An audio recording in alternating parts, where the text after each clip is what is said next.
Yeah, really.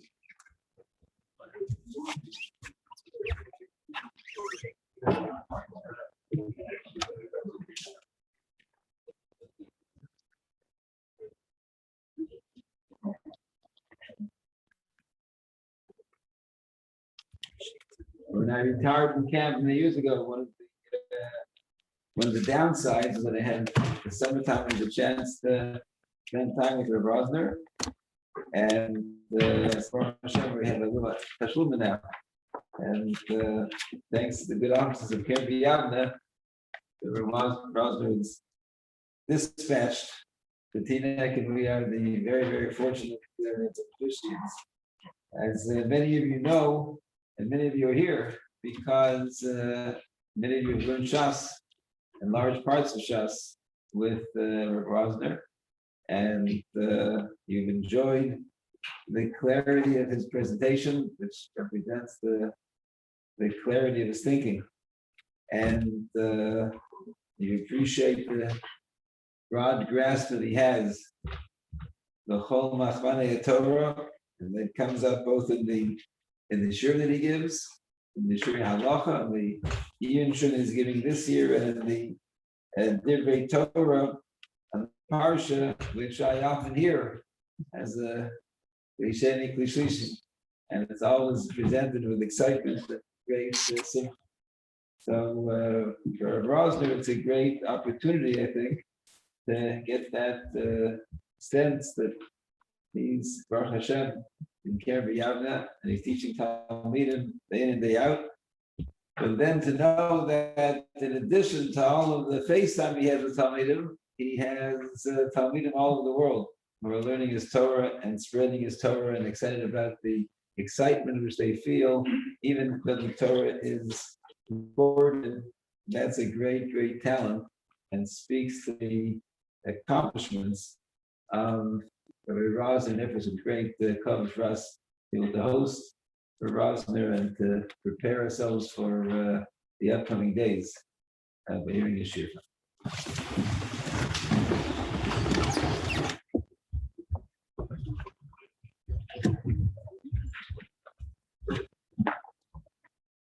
There were sheets, there's still more at the door, but there's around, and now we can share, and I can send them after.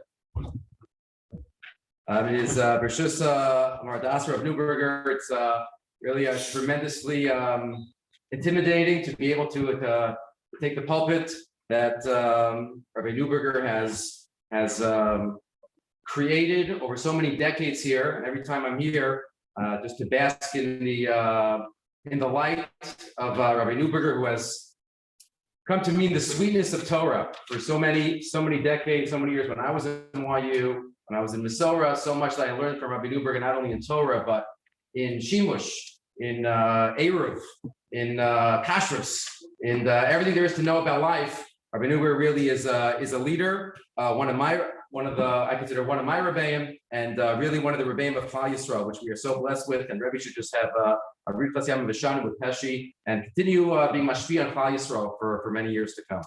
Amen. Sleep is something that we all know that we need to do. We can't live without it. Some of us need a little more, some of us need a little less. A couple of decades ago, I remember a Talmud of mine asked me once, Rebbe, am I allowed to daven that I need less sleep? I'm going to daven that, some people could go without sleep. Is that like, can I daven that I don't have to eat? Can I daven that? The Rambam tells us in Hilchos Shavuos, not a usual makar to start off a shir and hashkafa, but the Rambam in Hilchos Shavuos tells us, Revius, the fourth type of shur, Shvu Hashav, Nishval Dar Shein Koch Balasos. If somebody swears about something that's impossible, for example, Ketzad could go Shenishva Shelo Yishan Shlosha Yamim Laila Bayom Ritzufim. Somebody swears, I'm not going to sleep for 3 days straight, day and night. That's a shvua sheker. It's impossible. We have to sleep. HaKadosh Baruch Hu programmed us that we need sleep. And what's the halacha? That's a shvua, and he would get malchus, and that's it. So we all need sleep, and we know that. And yet there seems to be in a number of sources a different definition of sleep. And the sleep-awake model is maybe not exactly what we might have thought before we looked at some of these sources. The Rambam tells us in Hilchos Shuvah, well-known Rambam, Afal Pi, source number 2, Afal Pi shetekiya shofar b'Rosh Hashanah gzeras hakasuv. Even though, why do we blow shofar on Rosh Hashanah? Because the HaKadosh Baruch Hu told us to blow shofar on Rosh Hashanah. Still remez yeshbo. There's still a remez. It's very unusual for the Rambam to put in some type of hashkafa behind the mitzvah in Mishnah Torah Bechlal and in Mishnah Torah not at the end of a sefer or at the end of a halacha, at the end of Sefer Avoda, at the end of Sefer Karbanos, at the end of Hilchos Yisur Mizbeach. There are times that at the end, the Rambam says something hashkafic, Tamei HaMitzvos. But here's in the middle of Hilchos Shuvah. He must feel the need that this is so crucial to understand. Even though in less than a month from now, we're going to be hearing shofar as a minhag, even though shofar is Xeris HaKasef, there's a remez, klomar. In other words, uru yeshenim mishinastem. Wake up those who are sleeping from your sleep. The nirdomim, those who are in a deep sleep. Hakitzu midar nimastem. Wake up from your slumber. The chibsu masechem, the chizur b'shuva, the Rambam. Wake up. We're sleeping. 1 second. Last I checked on Rosh Hashanah, nobody's sleeping by Tekiyah Shofar. If there's any time in shul the entire year that we are awake, is during Lam Natseach and getting ready. To hear the words that we probably remember, and it brings us back to all of our years, wherever we grew up, and all the years of the mockery, of the Baltokeya, we're not sleeping. And yet the shofar is meant to wake us up from our sleep. So what's the definition of sleep? We're sleeping in shul? We're not sleeping in shul, but the Rambam says we are sleeping in shul. So what is the definition of sleep? And how does shofar wake us up? If it's not really literally sleep as we thought, so why is it after the shofar that wakes us up? It's loud, but matzah is not going to wake us up. We're up late. Matzah will wake you up. No, after the shofar. Is it something about the nature of the mitzvah of shofar that somehow is mat'im, somehow that is specifically suited to wake us up from whatever the definition of sleep is? Similar Rambam in Hilchos Mezuzah. The Rambam tells us, those who listen to some of the shiur know I like to say this is a refrigerator Rambam. This Rambam should belong right on the fridge. Again, in the days when it was magnetic, now on the side of the fridge. But the Rambam says in Hilchos Mezuzah, Chayiv Adam lihizar b'mezuzah b'bnei shechovas hakol tamid. A person is chayiv b'mezuzah because it is an obligation always. Men and women, the chosman sheyikanis v'yesei, whenever one transitions from one spot, one place to another place, Yifka b'yichud Hashem shemo shel HaKadosh Baruch Hu. He comes in contact, Shin and Dalet and Yud, Shakai, Shem Hashem. He comes in contact with HaKadosh Baruch Hu as he passes the mezuzah. The Yizkar Ahavaso, the Ye'ur Mishenasa. We'll remember Hashem's love, and we will wake up again. There's that lashon. We'll wake up from sleeping. We're physically walking. We're not sleeping. The Ye'er Mishenaso will wake up. V'shkiyosa b'havle azman, v'yeda. And he will know she'ein davar ha'omei lo'omei olamei eli yediyah tzro'olav and bilvad. The only thing that's eternal in life is our connection to HaKadosh Baruch Hu. Umiyad, and immediately, hu chozer l'daito, will wake up and will recognize and remember where we are.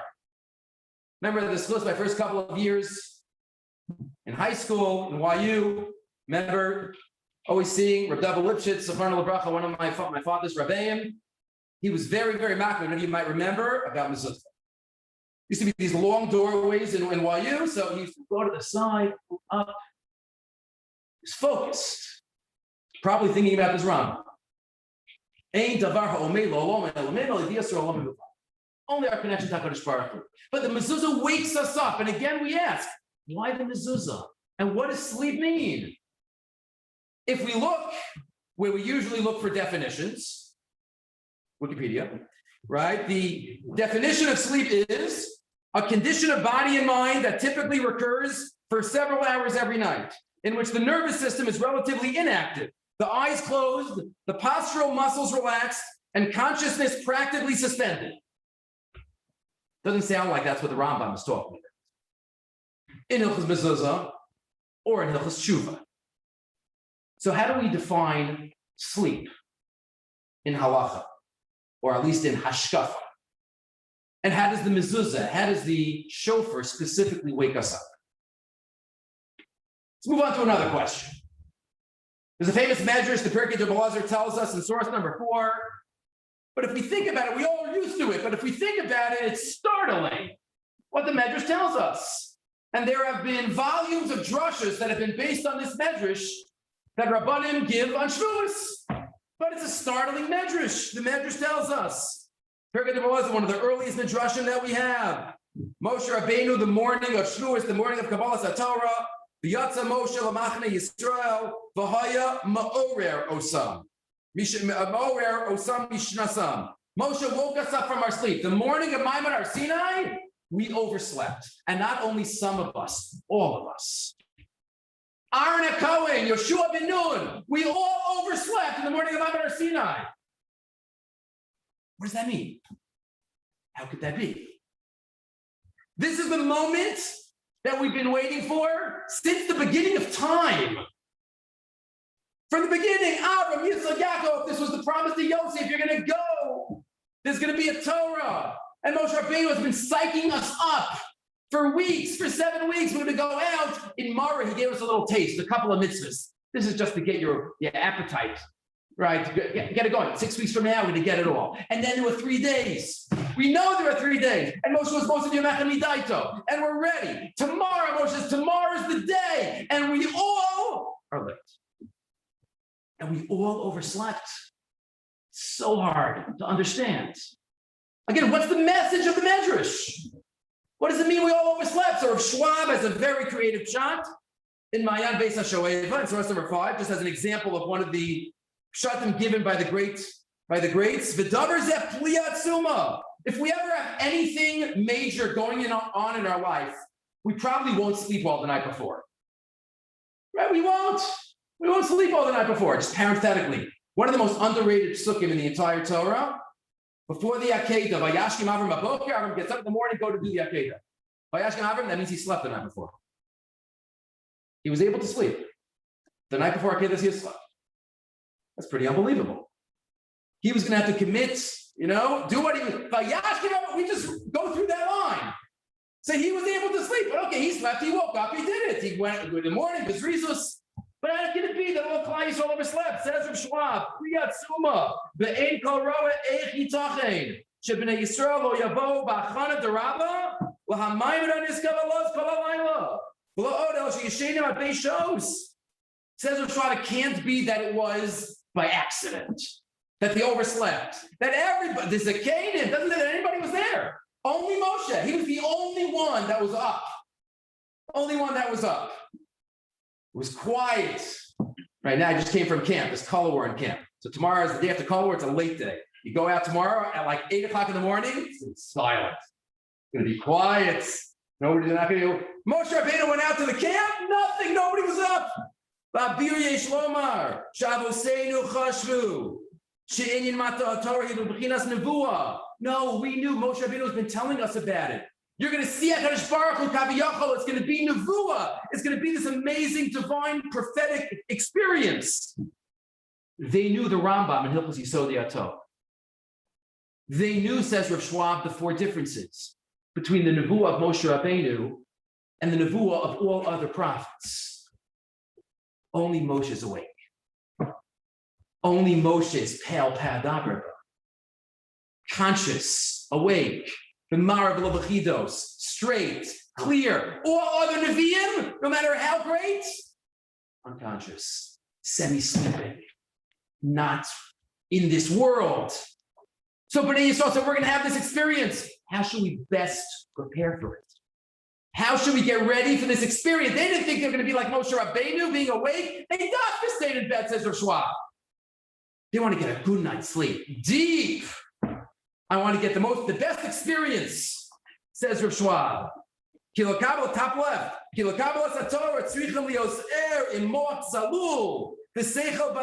they were wrong because they were close to Moshe Rabbeinu in that experience. You had to be awake. Moshe's waking them up. No, you're wrong. You don't have to be sleeping for this one.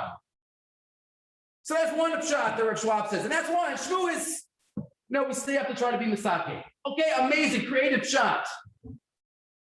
But it says that they overslept. It doesn't say that they dafka slept. Right, what's the language of the Medrash? Again, imdu mishinasam ma'orosam. Okay, one shot, but maybe there's another idea here. Again, about the definition of what sleep means. And Moshe waking them up in Maimon Sina. And one final question. Again, number one, had his mezuzah, had his shofar. Number two, the shot of the Medrash. Number three, the Gemara tells us in Maseches Brachos, there are 5 1/60ths. Chamisha echad mishishim be'eluhein. The Marsha says if it was more than 160, it would be batel, bittul b'shishim, so it can't be more. 1/60th, that's it. Eluhein, Aish, fire is 1/60th of Gehenna. Dvash, echad mishishim laman, the sweetness. Shabbos, echad mishishim olam haba, me'ein olam haba. Chalom, 1/60th of Nevuah, and the one for us, Sheina echad mishishim lamis. Sleep is 1/60th of death. Why is that? When somebody is sleeping, they're awake. Right? Maybe some of the systems work at different stages, but we're awake when we're sleeping. So what's the connection between sleep and death? And how is it 1/60? So let's start discussing the definition of sleep, and we have a couple of questions before we get to source number 7. Something that we say every single morning. We say Birchas HaShachar, and we kind of go in order. We go in order with what they used to say in the days of old when certain events took place. But we don't. When we opened up our eyes, Pokeach Ivrim. We get dressed, Malbish Arumin. Sit up, Zokiv Kafufin. Put our feet on the ground, Rokar Talamayim. Put our shoes on, Asali Kotsarki. We're going in order. Nowadays, we don't know it by heart, so we say it all, we're Masader it in Davi. So we go in order, though. There's a chronological sequence of the brachas. And then we get to, what's the last one on the list? Hamavir Sheina Me'enai. Who takes away sleep from my eyes. Shouldn't that be the first bracha? If we're going in order? Like maybe before or after Pekeh Kivra. One of those, next to that one. Why is that last? That should be one of the first. Okay, Goy Ovid and Isha are a different type, but once you start the order, so it should be earlier. Why is that the last one? Question 1. Question 2 on the bracha. The poskim quote that we're not supposed to say Amen right after that first line. Hama v'sheina me'enai usnuma me'afakoi. Remove the sleep. We're supposed to go right in. Right, Shavuos morning, we always tell the person saying at the early minyan, keep going, loud, the whole thing out loud, right? He keeps going. So generally, in a bracha, there's a theme that is discussed. We don't change themes in the middle of brachas. Machlokas and Mesachas Beitzah, could you put Shabbos and Yantav in the same bracha?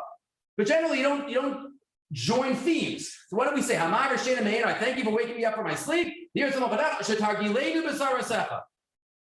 So what does that have to do with Hamav Rishon Me'enai? Hamav Rishon Me'enai wakes us up, and then we go into Torah. Torah, mitzvos. So A, why is it where it is in the placement? 2, what does it have to do with Torah? And we're not mafsik. We go right in. Third question. Most of the other brachos, all except for 2, have to do with human beings. We don't mention the Jewish nation in the bracha. Except for 2. Except for 2, which the poskim say have something to do with our uniqueness. Ozer Yisrael Bikvura, the Azor, the loins, our waists, somehow that connects to our Kedusha, and Oter Yisrael B'Sefara, Oter, our Atar, we have a crown. There's a minhag of touching the Tzolan Sharosh, touching the Yarmulke, and yet this last one also has Yisrael. Hagom al Chasadim Tovim La'amo Yisrael. But don't all human beings wake up? How the bracha start? Amar Sheina Me'enai. So why is it where it is? What's the connection? And why does it have Yisra? Writes Rabbi Lamb in a sefer that I didn't know about until a few months ago, but it should be more famous. Torah Beloved. It's his essays all about Torah. Rabbi Lamb Zechron Lebracha. Says Rabbi Lamb, what's the definition of sleep?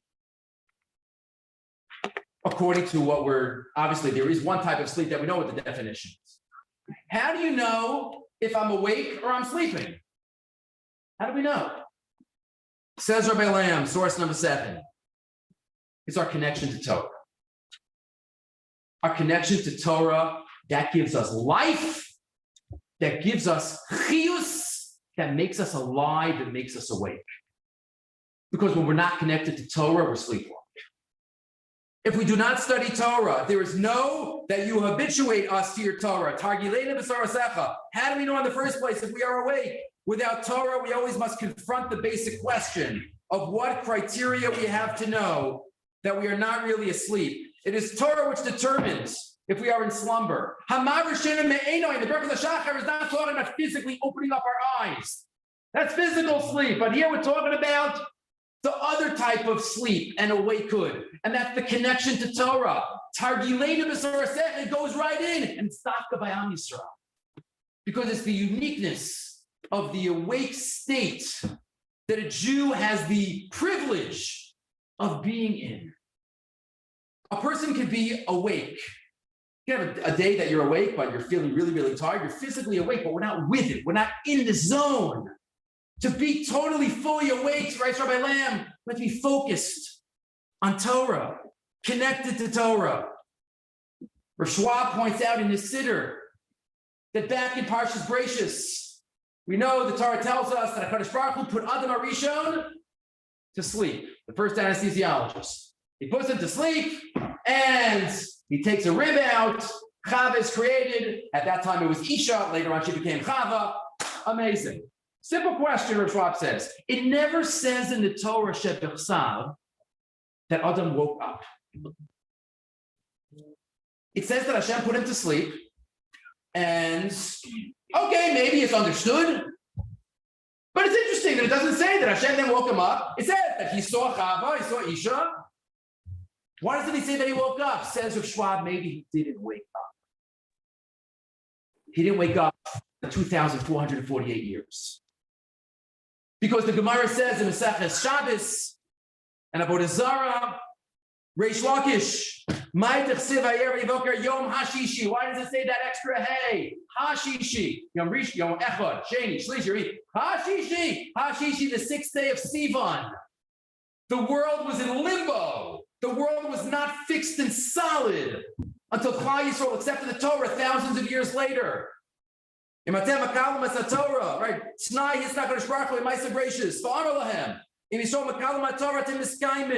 you accept the Torah, great, the world will continue. And if not, we're going to go back to the Tohu Vavohu. Only then was the world really awake.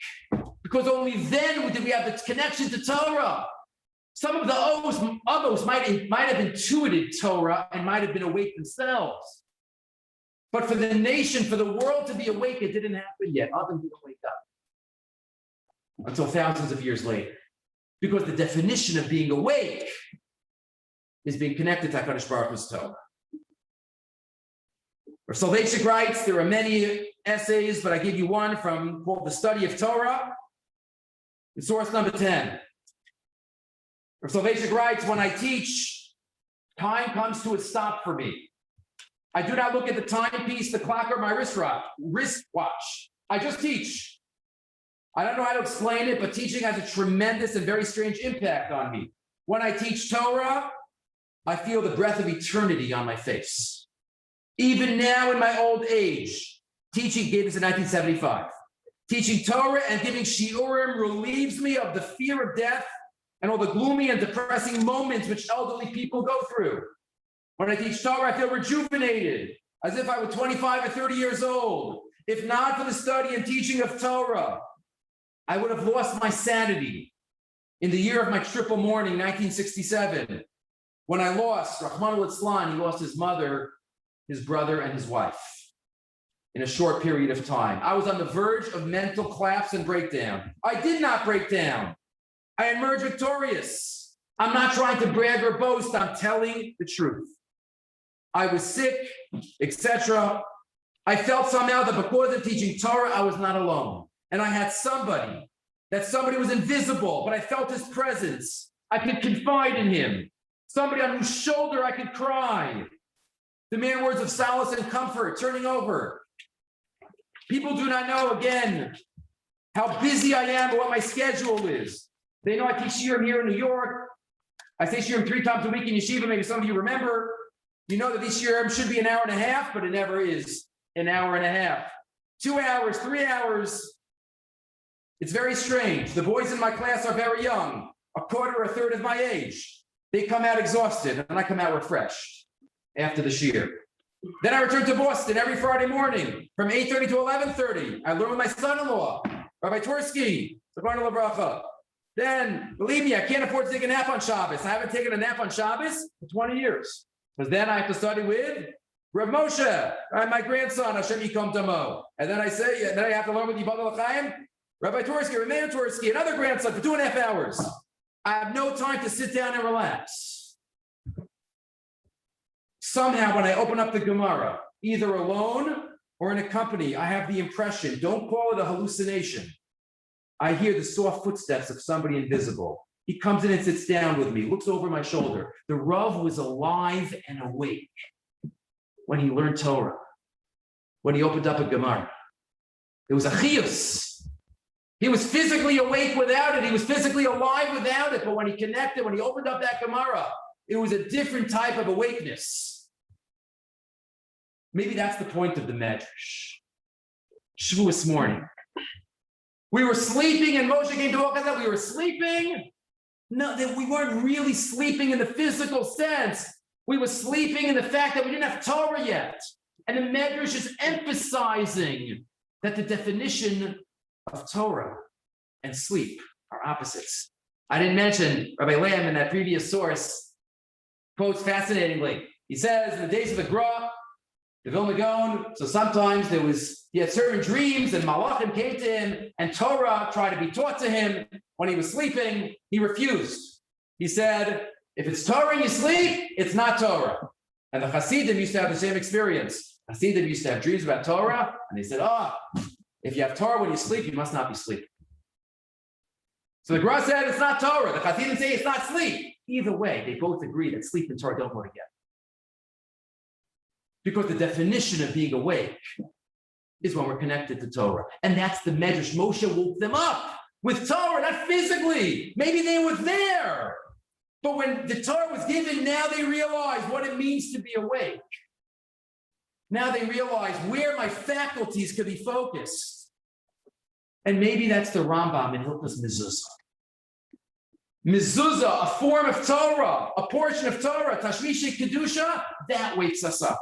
Because as we pass through the door and we see a cloth on the wall, that connection that we have to Torah, Yeyor Mishenasa. Ein davar ha'omel olamei olamim. Because that's a definition of what sleep is. So are we awake? Depends on our connection to Torah. But maybe there's another idea, and maybe a third as well, as to what the definition of being asleep and being awake means to us. Who else slept in Tanakh very famously? Sefer Bereshis had many. There are many dreams in Sefer Bereshis. It's a sefer of dreams. There's not one dream in the rest of Torah. Sefer Bereshis, Yaakov, and Yosef, and Sarah Mashkin, and Sarah Ophim, and Paro, many dreams. Who sleeps in the rest of the Torah? Fast forward. Yonah. Yonah sleeps. And Yonah chooses a very peculiar time to go take a nap. You know, at the beginning of Sefer Yonah, Vayira Malachim, there's a terrible storm, source number 11.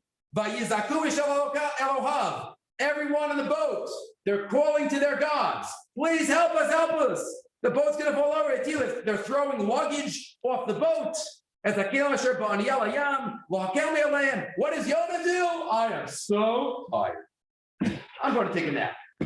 V'yarkaseh v'yishkav v'yiradim. Not only does he lie down, he tardema, not just v'yishan. That's deep. He wasn't seasick, but wasn't getting to him. He slept. And the captain comes along and says, of course, Malacha Nirda.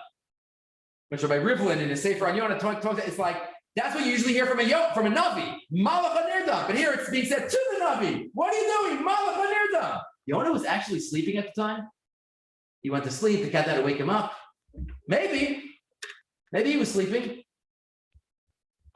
Or maybe there's another idea. Rabbi Lamb also in a different article in the Sefer says, Hashem never sleeps. Hinei lo yanum lo yishan shomer Yisrael. So what's the opposite of that? Hashem doesn't sleep. What's the next pasuk in Tehillim? Hashem doesn't sleep. What does he do? Which would be the opposite of what sleep is. Al yitin l'maravecha lo yanum lo yishan Hashem shomrecha Hashem silcha al yad yaminecha. Hashem takes care of you. Hashem's your shadow. When we connect to others and we support others and we make sure others' needs are taken care of, that's part of being awake as well. Because sleep is a very selfish activity. It's only me. I turn off, not even my spouse, right? He's sleeping in the bed, that's it. No, when I'm asleep, I am in my own world. Nothing about me. I'm not focusing on anybody else. I'm not thinking and supporting. Being awake means being connected to somebody else's needs and caring about somebody. And the captain says to Yonah, what are you sleeping for? Why are you so selfish? Why are you focusing only on you? What about the boat? What about all of us? Because when we are awake, we are connected to each other. And that's what defines us as being awake. The Gemara tells us in two places. The Gemara says in Nedarim, Samach Dalet, source 13, Tanya, Arba'a Chashuvin Kameis. 4 people are missing an aspect of life. Chashuvin Kameis. Ani, a poor man. Mitzora, somebody with saras. Suma, a blind person. Umisheim Obanim, somebody Rahman al-San doesn't have children. Rahman al-San and all of them. What's the connection between these 4 that are Chashuvin Kameis? Ani, Mitzora, Suma, In Lobanim, says Reb Chaim Shmulevitz, because in a certain sense, they can't share and give and support like the next person. They have to be more of receivers than of takers. And Ani obviously has to take. Ein Lobanim, right? The ultimate recipient of our chesed is lacking. Mitzora sitting outside the machaneh, outside of all the machanos, by themselves. And a suma. Says Reb Chaim Shmulevitz, shekein b'chol arba'a chashuvin kameis, shekulam yisod echad lahem, v'adad yeshiv b'chulu, ein zeh mishum shechaser lo atzmo. It's not because there's something lacking in him, el mishum she'ein b'yacholtu laseis l'zulaso me'uma. They can't give. And if I can't give, I'm not fully alive and I'm not fully awake. Because I can physically be there, but if I can't share, so then I'm lacking in something. There's a part of me that's built into me I need to share. I need to connect to each other. That's what wakes us up. There are 2 yamim in Eretz Yisrael. Hashem, my bracha is, we should all get there. Every single Jew in the world should get there. The gate should swing wide open. There's 2 yamim, the Yam Kinneret and the Yam HaMelech. The Yam HaMelech in English is the Dead Sea. Why is it the Dead Sea? By Jonathan Sachs writes a number of times in his books, in his Sarim, because to be alive, you have to give, and the Kinneret gives. The Kinneret's water flows, and the Dead Sea just ticks. It flows in, nothing flows out. Arba chashuvin kameis. Because if we're not giving, we're lacking something of life. We're lacking something of being awake. Story is told, there's a Rav in Passaic, he has a story, Shul with a View, Rabbi Eisenman. So he writes there, one of the story that a couple of years ago, there was a fire, Rahman al-Islam, in the town. one of the towns next to him. So he and a number of other Rabbanim wrote a proclamation, went in all the newspapers a number of years ago, that, whoever can help, there was a family, there was a fire, the family was lost a lot, everything. Whoever can help, please, send to this address. Whatever you could do would be appreciated. And they signed it by the 4 or 5 Rabbanim that were involved. And he writes that a couple of months later, he went to visit the family with the other Rabbanim to see how they're doing. And they went, and they said, it's hard, but the community's been great, amazing. Am Yisrael during Tsaris were amazing. And especially Edith Bateman, the name he used. Edith Bateman. Holocaust survivor, lives on the other side of town. She comes every Monday. She takes all of our laundry. She comes, and Wednesday she brings it back. Folded, clean. It's amazing. Bateman. She's not so young. Okay, after they left, they said, we're going to Edith Bateman. They go to the other side of town, run-down part of town, rent-controlled buildings. They go there, to find the building, they go up, they walk up, there's no elevator, go to the 8th floor, hot, it's sweaty. Right, they go, they knock on the door, woman answers, like, oh, what, Rabbanim, what are you doing? They're like, okay, nothing, are you okay? Can we come in? So she lets them in, and they say, can we ask you something? They're like, sure, I don't know why you're coming to see me. They're like, do you help the Plony family? Right, her face starts shining. Yeah, I do. It's like, let me explain. Rahman al-Islam, during the war, everything was Gehenna. But one of the worst things was the stench. One of the worst things was the smell of the disgusting clothing that we had to wear day in, day out. It was unbearable. I made a neder to HaKadosh Baruch that if he allows me to live through this, I'm going to make sure that my kids always have freshly laundered clothing, clean, crisp. I was never zocheh to have children of my own. But a few months ago, I saw your ad, and it said on the bottom, whatever you could do to help would be appreciated. And I said, here's my time to be Mekayim my net. I go every Monday, I take 2 buses. I go there with my shopping cart. I take the laundry, I go back. I feel like the Kohen Gadol on Yom Kippur in the Kodesh Kodashim. I feel so alive and so awake when I'm doing that. It's my favorite part of the week. Because when we give, and when we share, and when we support, that's when we're awake.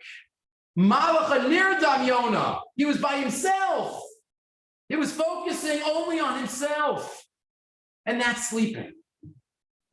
Because when we could give, we're awake and we're alive. And again, I didn't find it in the Rambam Beferish in this context, but there is a Rambam that says in Hilchos Yantif, the definition of Sudas Yantif, where the Rambam tells us, source 15,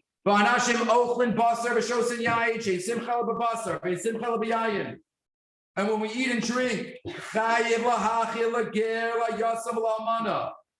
we have to share. That's what it means to be awake. Rav Soloveitchik writes, he remembers going to visit his grandfather, Rav Chaim. He said he always was uncomfortable going to visit. But in Rav Chaim Soloveitchik, Rav Chaim Brisker's house, he says, all the homeless, they stunk. They just lay on the living room. He says he remembers he was very uncomfortable as a little boy going there. But Rav Chaim knew this Rambam. Rav Chaim knew this idea that to be awake, we have to give and to share and to support those who need so much. And if we don't, simchas mitzvah or simchas presa. So that's the second definition of being awake. Being connected to others. Number 1, being connected to Torah. Number 2, being connected to each other. But maybe there's one other idea as well. Because we still didn't answer our question about shofar.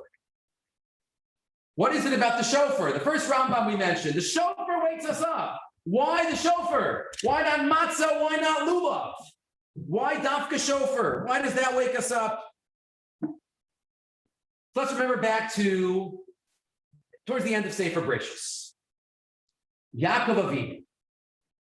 Yaakov Avinu, what do we know about those 2 decades of his life when Yosef was in Mitzrayim? What does the Torah tell us about those 2 decades? Nothing. Wouldn't know anything. Now, what happened during those 2 decades? Well, we can imagine. We can imagine what Yaakov's life was like. There's a heart-wrenching Rashi. You get to it. I think it's in Miketz on the pasuk of Osi Shikalta, Yosef and Shimon and Anu, where Rashi lists off the tsaros of Yaakov Avinu. Tsaros Esav, tsaros Laban, tsaros Dina, tsaros Yosef, tsaros Shimon. It doesn't end. One after another, after another. And what was Yaakov's life like in those 20 years? He was a broken man.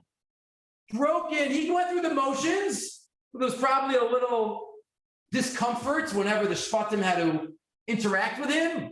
We have no idea. We don't know if Yaakov ever found out the real story. Different hints and different midrashim. But he was a pain. Right? We know later on he complained to Paro at the end of Bereshis. And then what happens? Yosef is alive. What does the pasuk tell us? He sends the Agolos, okay, Chazal, Vayaris Agolos asher sholach Yosef lasesoso, v'techi ruach Yaakov aviyam. Yaakov's ruach. What is v'techi? He becomes alive. He's been alive for a long time. Here he becomes alive. V'techi. He's alive now. He hasn't been alive in decades. What makes him alive and awake? 1/60th. What makes him? Rashi. V'techi ruach Yaakov. Sharsa alav shchina shapir shemimena. Hashras hashchina. Connection and communication with HaKadosh Baruch. He hasn't had a communication with HaKadosh Baruch Hu in decades. Because the state that he was in, Sharsa alav shchina, the Radak there, Ruach Nevuah, Ruach Shahaisa Kamo Mesa. He was as if he was dead. He's there, Ruach Nevuah, Shapir Shemeno Miyom Sheyotze Yosef. From the time that Yosef left, he had no Nevuah. The Bechar Shar, Nisorer, V'nasachai, V'zoriz, V'sameach. He became alive because he started again communicating with God. And communication with Hashem is our third definition of what it means to be awake. He was awake, he was alive in all those years, and he was awake, but he really wasn't. Because he wasn't connecting, he didn't talk to HaKadosh Baruch Hu, because when we're awake, that's what it means. Rav Elul Apian, towards the end of his life, he was very makpid on everything, but specifically, he was makpid on like jumping out of bed and rushing to shul. Rushing. Once he asked him, well, why do you so makpid? Okay, just take it easy. Well, why not get that? So the late Eliyahu said, Achar may have asked him, you're going to go up, you're going to be at a table, the judging malach is going to be over there, I'm going to be over here. He's like, okay, let's see, Eliyahu. Let's see how you are. You're going to take out a Shulchan Aruch. Let's open up. I don't want to get out on the first question. Siman Aleph, Sif Aleph. You wake up and you jump out of bed and you go down with HaKadosh Baruch Hu. I don't want to get out on the first question. Maybe the third or the fourth. First, right, wake up, Gibar Kari. Because he understood that being awake is not just physically awake. It's Hamavar Shena talking to HaKadosh Baruch. That's what defines us as being awake. And as we know, communication with HaKadosh Baruch Hu goes 2 ways. Yaakov Avinu became alive and awake when Nevuah returned to him. We don't have Nevuah anymore, but we have the Hemshech of Nevuah. Rav Soloveitchik in Isha Emunah has an unbelievable chiddush, but once we see it, it's so mistaber. Source 21, Rav Soloveitchik writes, why is it that the Anshe Knesset HaGadolah specifically at that time of history instituted, what does the Gemara say? Right, Shmona Esrei, Tefillah, Brachos, Kedushos, V'Avdatos. Dafka at that time in history, that's when Tefillah, the fixed Tefillah, was instituted. Why Dafka then? Why Dafka then at the beginning of Bayesheni? Explains Rav Soloveitchik. They knew that Nevuah was ending. They knew, they had the feeling. Chagai, Zechariah, Malachi, they were there, they knew that this was it. Interesting, if you look in the first Mishnah in Pirkei Avos, we know the different stages of Shalshalas and Masorah. Moshe, Masorah Yeshua, Yeshua Zakanim, Zakanim Levim, Nevi'im Mashik Nes Hagadolah. If you look in the Avos Rabbi Nassan, which has about 3 Mishnayos per line and a half in Pirkei Avos, there's an extra 2 stages. There's Shoftim in there, and after Nevi'im, Chagei Zachariah Malachi, and then Mashik Nes Hagadolah. As if that's a separate stage. As if they knew. These were transitionary figures. Nevuah was ending, says Reb Soloveitchik.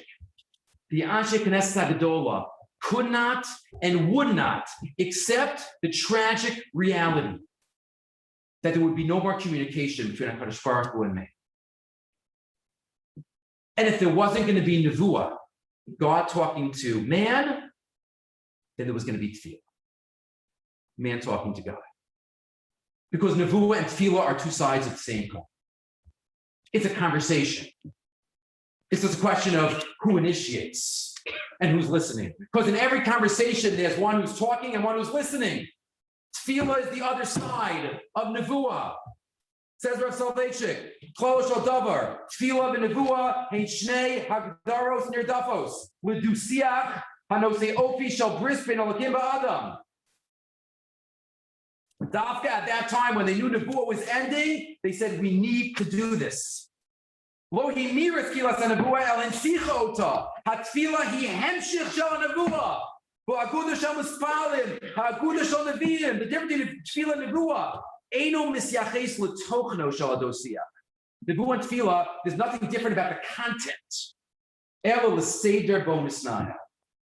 It's just about the order who's talking. So if Yaakov Avinu became alive when he had communication with HaKadosh Baruch Hu, what makes us alive is when we also connected to HaKadosh Baruch Hu through tefillah, through brachos, through any communication that we have. That's what defines us as being alive. Our connection and the communication to HaKadosh Baruch Hu. One of the great heroes of our day, of our generation, Natan Sharansky. Many of us grew up dreaming about him, marching for him. But some of you might have heard the story or part of the story that is told about his Sefer Tehillim. His Sefer Tehillim, his wife, right after he went into incarceration, right after Sheva Brachas, his wife gave him Sefer Tehillim. He knew what it was, but he didn't know Hebrew. But he knew it was something special. And he was Moser Nefesh for that Sefer Tehillim. And he would go into solitary confinement. He would not let go. And if they took it away, he would go on a hunger strike. He did everything. Finally, after a while, because I don't really understand it, based on his super genius mathematical brain, he figured out Hebrew. Somehow, he figured it out.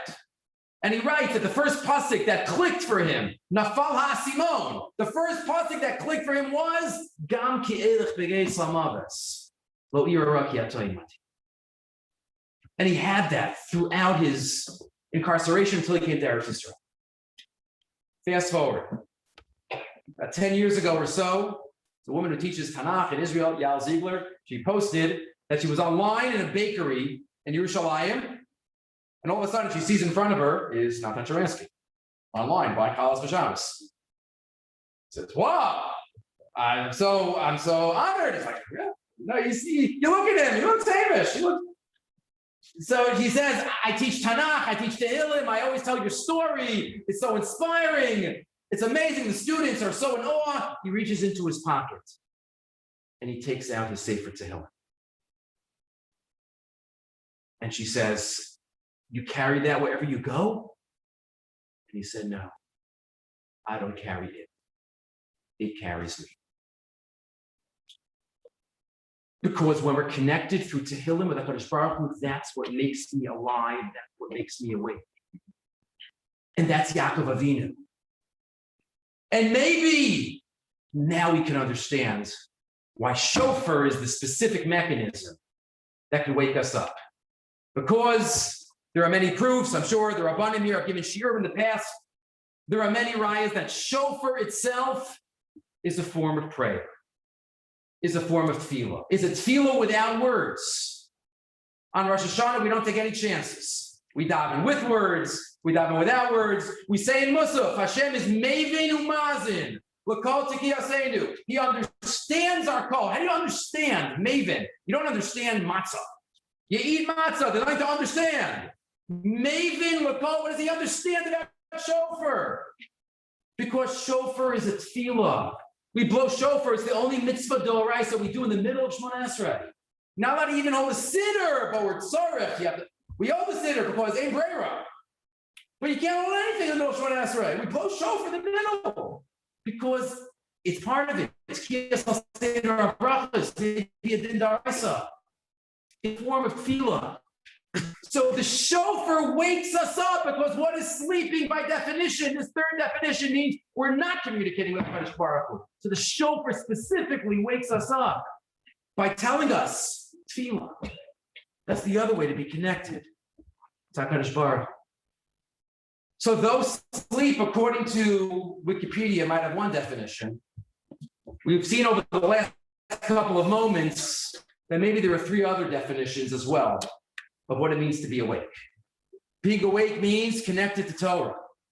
Hama v'sheina shetagilena b'sarasecha, and it's Dafka Yisrael, and it's what helped Rav Soloveitchik survive his difficult time because that's what made him feel alive. And both the Gra and the Hasidim agree that sleep and Torah don't go together. And maybe that's the shot of the measures that Bnei Yisrael weren't really sleeping, but Hashem was telling them sleep and Torah are opposites. And once we have Torah, that we're really awake. And Adam didn't wake up. And that's what the mezuzah does. It wakes us up. And number two, maybe being awake means connecting to others and sharing with others and giving to others. And Yonah was sleeping because he was being selfish at that moment. He did tshuva. But Malacha nirdam, because our Bach Hashuvin Kames. If we can't give, we're not fully alive, we're not fully awake. And that's what Edith Bateman taught us. She felt like the Kohen Gadol in the Kodesh Kadashim when she was able to give and able to share. And maybe that's the Rambam in Hilchos Yantif. And finally, the third definition of being awake is being connected to HaKadosh Baruch Hu, being in communication with HaKadosh Baruch Hu. Like Yaakov Avinu was alive and awake at the end of Bereshis. V'tachi ruach Yaakov avihem. And that's what Rav Soloveitchik says. Though there was no more nevuah, there was tefillah. And tefillah is a hemshech of nevuah. And shofar wakes us up in that way because it's a direct model for us as to what we need to be awake in the third definition. So our avoda always, but especially as we stand here just a few days before Tisha B'Av, we're in the month of Av our Father. Av our Father, he wants us to come back. I heard many years ago, probably about 30 years ago. I remember Rabbi Alan Schwartz, Shlita, quoted a Zohar. He quoted the Zohar that said, there are 12 months of the year. 6 months of the year were given to Am Yisrael. 6 months of the year were given to the Satan. Nisan, Iyar, Sivan was given to Am Yisrael. Pesach, Shavuos, Tammuz of Elul were given to the Satan, at the heart of the summer. Tishrei, Cheshvan, Kislev were given to Am Yisrael. Tishrei, the Chagim, Chanukah, Tevi, Shvat Adar was given to the Satan. We took back Elul through Tshuva. We took back Adar through Purim. Mashiach will come when we take back the other 4 months. Tammuz Av, Teve Shvat. The quiet months. But we have to take back, Tammuz is over. We have to take back Av. We have to do what we can to come close to HaKadosh Baruch Hu. We have to be awake for as many moments of our life that we can. And of course we need to sleep. The Rambam says, you can't go 3 days without sleep. But the times that we're physically awake, we have to be halachically and astrologically awake as well. And maybe everything we've said in the past 40 so minutes is really hinted to in one mission in Pirkei Avos that we all know. On 3 pillars, the world stands. On 3 pillars, the definition of every Jew stands. Al HaTorah, the first definition of being awake. Al HaAvoda, the third definition of being awake. Yal Gemilas Chasadim, on the second definition of being awake. You hear that song that Hashem give us, the Siyata Deshmaya, the power, the wisdom to take back Av with all of Klal Yisrael, to take back Tevis and Shvat. We don't have to get there. Hashem can figure out that we took it back already. You bring Mashiach already now. But let us all, you hear that song, that this is the last time that we have to gather in Chutz La'aretz, to share Torah, to be inspired, to be able to appreciate the words of our great sages. And Hashem, we should all be zocheh to be dancing and singing and learning Torah together in the Beis Hamikdash in the Erev Yamim.